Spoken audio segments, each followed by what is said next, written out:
warahmatullahi wabarakatuh. Saya Dili Vanessa Putri. Saya Muhammad Hamika Ciputra.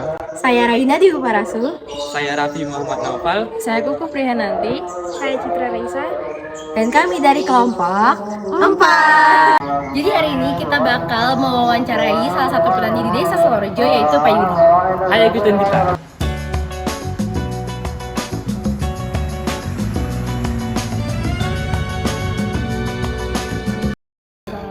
Boleh perkenalan namanya? Pak Yudi. Yang ditanam itu komoditas apa ya Bapak? Jeruk. Itu status lahannya milik sendiri. Ada yang milik sendiri, ada yang sewa. Tapi itu lahan perkebunan ya Pak berarti? Iya. Terus proses pengelolaan lahannya itu sendiri. Kelola sendiri. Dikelola sendiri. Kalau boleh tahu harga sewanya itu per tahun apa gimana Pak? Iya, per tahun. Berapa Pak per tahun?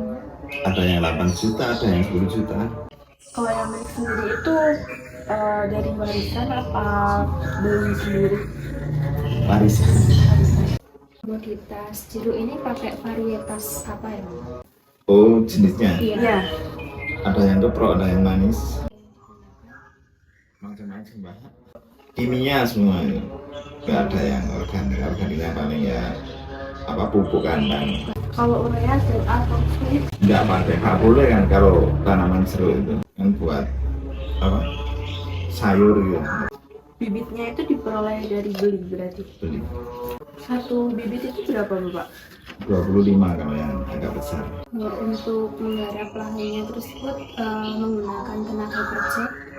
Ya kadang menggunakan tenaga kerja. Biasanya berapa orang Pak? 4. Itu sistemnya per hari Iya. bayarannya. Iya, 1 hari. Per hari berapa Bapak? Hari 100. Di luar dari keluarga. Iya. Itu diolah dulu apa langsung dijual? Langsung dijual lah.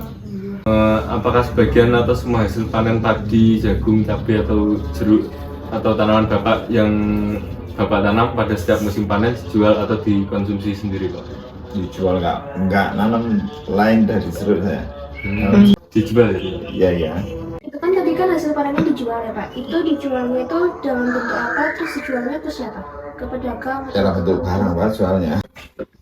Berarti kayak pak-pakan gitu apa kotaan besar apa yang udah dibungkus? Ya, enggak, dari kebun langsung ke pedagang. Itu alasannya Bapak pilih buat langsung dari kebun langsung kasih ke pedagang karena lebih ringkas atau Ya umumnya begitu di sini.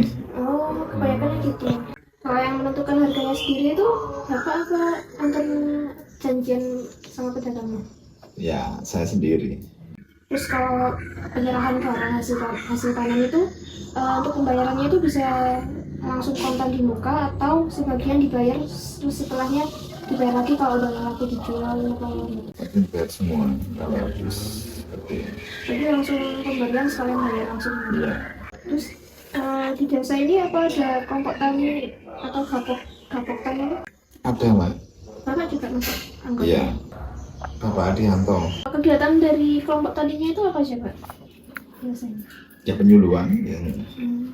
Ada kegiatan-kegiatan rutin gitu nggak Pak? Dari sini? Ya arisan kelompok tani yang rutin. Bapak sendiri juga aktif ikut dari kelompok taninya itu, dari kegiatan-kegiatannya gitu? Iya. Kalau manfaat yang Bapak rasakan dari kelompok tani dan kelompok tani? Mana ada ya bisa ngumpul sama teman-teman bisa sharing apa?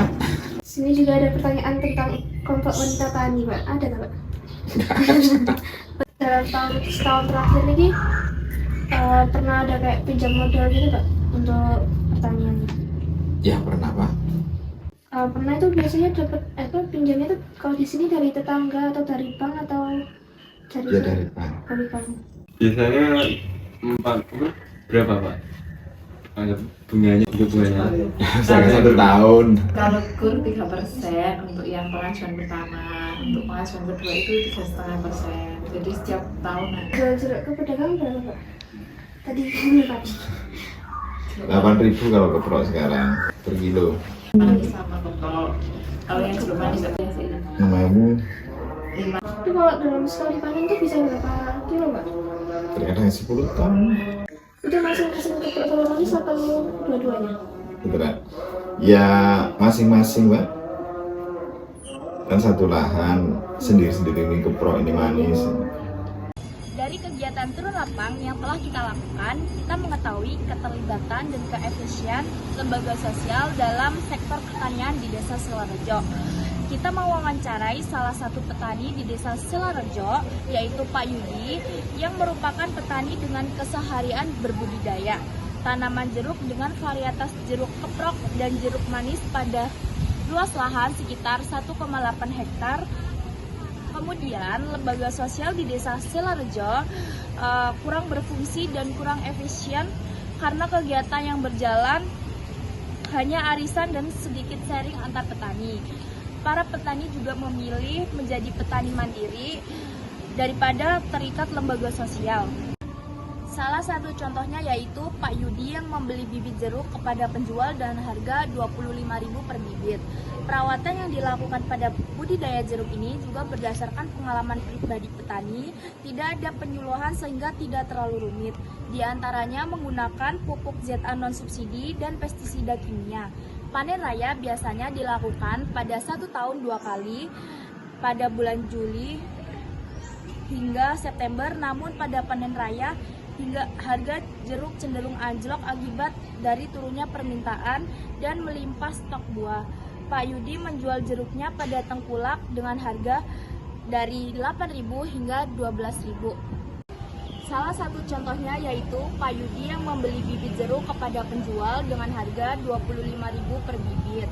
Perawatan yang dilakukan pada budidaya jeruk ini juga berdasarkan pengalaman pribadi petani tanpa adanya penyuluhan sehingga tidak terlalu rumit. Di antaranya menggunakan pupuk ZA non-subsidi dan pestisida kimia. Panen raya biasanya dilakukan 2 kali dalam 1 tahun, yaitu pada bulan Juli dan September. Namun pada panen raya harga jeruk cenderung anjlok akibat dari turunnya permintaan pasar dan stok buah yang melimpah.